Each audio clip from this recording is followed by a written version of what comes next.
Hotline. Eric McClung joins us, and Eric is going to tell us who is going to win the 600 because this is the easiest race of the year to predict. Hi, Eric. How are you? I'm doing well. How are you guys? Hey, I'm terrific. There you go. How's that for putting you on the spot to begin with? Not too bad.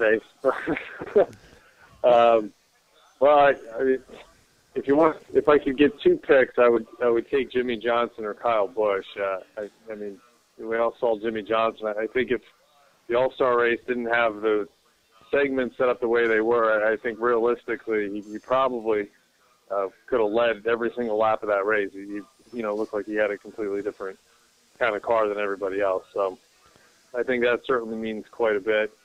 And Kyle Busch, even though he's never won at Charlotte, has been very, very good. 8 finishes of 8th or better in the last 9.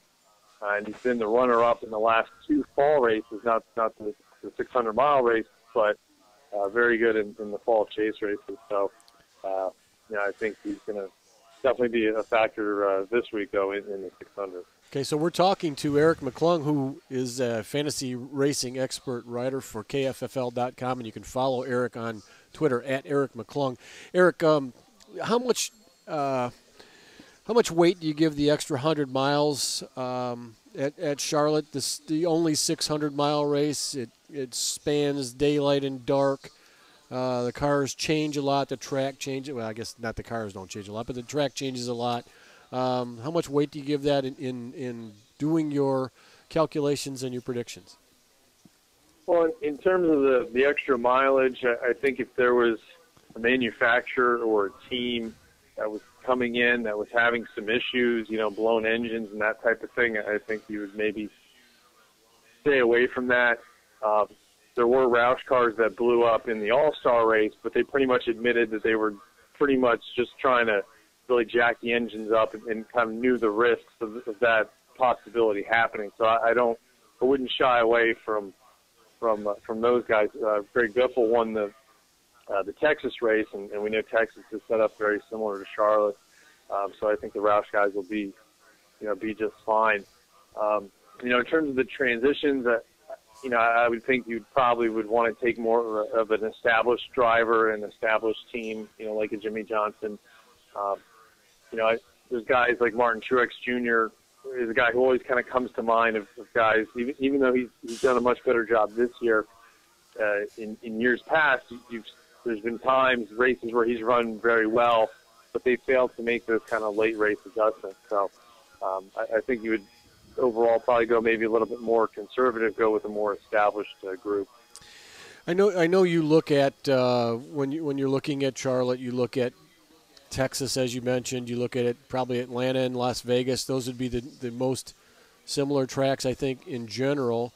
Last week on our show, we had Eric Amarola on the show, and we talked to Eric, and Eric had a good run at Texas with his Petty number 43, and I asked him, I said, you're going to Charlotte, it's a 1.5 mile track, it's presumed to be similar to Texas, is that right? He told me, no, you couldn't be more wrong. So when you hear that from a driver like that, and the differences were the paving and the state of the actual surface of the racetrack. Does that change at all? If you hear something like that, does that make you think, hey, maybe I'm wrong? Well, certainly he's in the car. He's going to know more, than any of us, right, put together. Yeah. The surfaces obviously do vary quite a bit. The 3 tracks that I look at are that I kind of group together are Charlotte, Texas, and Atlanta. The corner banking is the same. The distance is the same. I can certainly respect what he says in that, since he's the guy behind the wheel. But if you look, statistically, there are guys who do perform at the same level, throughout those 3 tracks. A guy like Casey Kane certainly comes to mind. Guys, Roush drivers run very well in those 1.5 mile tracks. So, that comment aside, the numbers say that there are at least some sort of, common thread there that, would suggest that if you're good at one, you'll probably be good at the other. So, it certainly would be more, interesting to get that opinion from other drivers as well. But by and large, I pretty much stick with the numbers. Yeah, no, I agree with you. It would be good to hear that from other guys, and I have no problem having a driver make me look like a fool to verify you guys' stats. So, Eric, I agree with you. So, Steve's got a question for you. Well, just kind of follow that up a little bit, Eric. I think that you're looking at the statistics, and those three racetracks, obviously you're grouping those three racetracks together for a reason. Just like you group other racetracks, there has to be some correlation between those. And usually I would say that probably the correlation is that these guys run about the same consistency at those three racetracks. Now, in their mind, they may say, all three of them are totally different. There's no relationship whatsoever.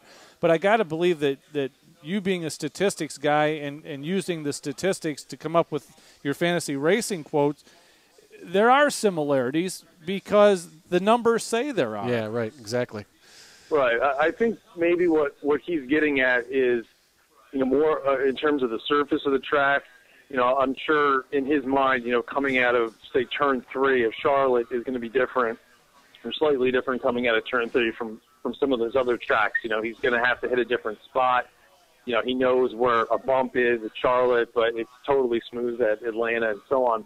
Right. So I think that's maybe more what he's getting at.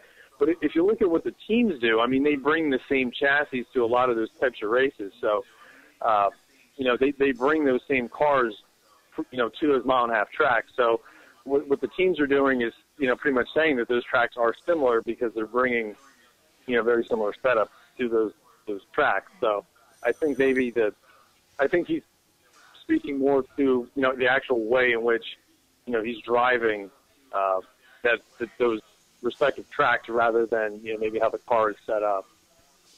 The other question, and Charlie asked you this about the 600, I think you kind of answered it from the standpoint that it doesn't sound like these, there's reliability issues anymore. And I think that was the one big thing with the 600 because there was always talk about, okay, we've hit the 500-mile mark, and now we'll see who can last the last 100 miles.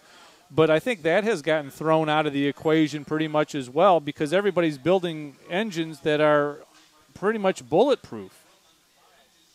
Yeah, I would pretty much agree with that. I think maybe the one thing that may kind of throw that off, and something that we've seen pretty much all season in the Texas race as well, is the lack of cautions in a lot of these races. So, if we go 300-mile or the 300-mile stretch with no cautions, that's certainly going to put a lot more stress on those engines. So, if it is a caution-free or close to caution-free, type of race, for much of the action, then, that very well could lead to some failures. So that kind of stuff, though, is kind of hard to predict, So since it really hasn't been a trend for much of this year, it's not really something that I would worry about, at least, right now, speaking, in this particular race. Well, we're far enough into the season now, and again, we're talking to Eric McClung from KFFL.com and at Eric McClung on Twitter. Eric, we're far enough in the season now where we should have a pretty good read on these guys, whether they're for real or whether their early tribulations are for real. Who do you like this week at for the Coke 600 in, for instance, your Yahoo setup? Well, I mentioned Jimmy Johnson, Kyle Busch. Those are going to be my A-list guys. We'll take a look and see what they do with qualifying, practice sessions, and so on before kind of making a final determination. But from the A-list, I think those are definitely the two guys to target. In recent years, Kevin Harvick and Denny Hamlin have been pretty good in these last 3 or 4 races in Charlotte. So those are guys, if maybe you've used up a lot of starts with the guys that I've mentioned, I think those are pretty good secondary guys. I mentioned Casey Kane. He's been a guy who, for much of his career, has been very good at mile-and-a-half track. He does have several wins in his career at Charlotte. And this year, he's been probably the best qualifier week in and week out. So you got to like that. He's also, all 5 of his top 10s this season have come in the last 5 races. So certainly momentum is a factor. And he did finish 7th at Texas as well. So like that as well. Mark Martin, he finished 3rd at Texas. And among all drivers, his career average running position at Charlotte is the 5th best. So definitely like him. Allmendinger is a guy that I think could have some sleeper value. He's been very good qualifying, fourth or better in the last 3 races at Charlotte. And last year he finished 5th and 7th, respectively, in the 2 Charlotte races. Joey Logano is another guy I'm a little leery, even though he is coming off a top 10 finish at Darlington. But he's been extremely good in his career in Charlotte. 6 career starts. He's never finished worse than 13th. And he's got 2 top 5s in there. So I think those are the B-list guys that definitely would look at. The C-list, we know it's horrible, but I think Trevor Bayne's a pretty good option. Last year, in his first career start at Charlotte, he finished 31st, which is pretty bad. But if you remember, he actually ran out of fuel, and that was a big reason. He was running top 10, top 15 for much of the day, had a very good run going, ran out of fuel late. So he's definitely the guy you want to start. You want to be a little risky. Danica Patrick is on the entry list this week. She finished 8th earlier in the season at Texas in the nationwide race, which is her only top 10 of the season in that series. When she was an IndyCar driver, oval races were always her best. So I think she's a decent kind of desperation option. If you want to avoid the Dave Blaney's and the David Rudemans of the world on the C list. All right, Eric, we got about less than a minute to go. I hate to put you on the spot, but I'm going to. Who's your pick? If you got to pick one, it sounds like you're picking between Jimmy Johnson and Kyle Busch. Who's your pick for the race win? Yeah, well, given what he did in the All-Star race, I think it'd be pretty crazy to bet against Jimmy Johnson this week. So, before seeing any practice sessions or anything like that, I would say Jimmy Johnson would be the way to go. Yeah, he's kind of almost a no-brainer at Charlotte. Eric, thanks again for your time this week. You can of course follow Eric on Twitter at Eric McClung.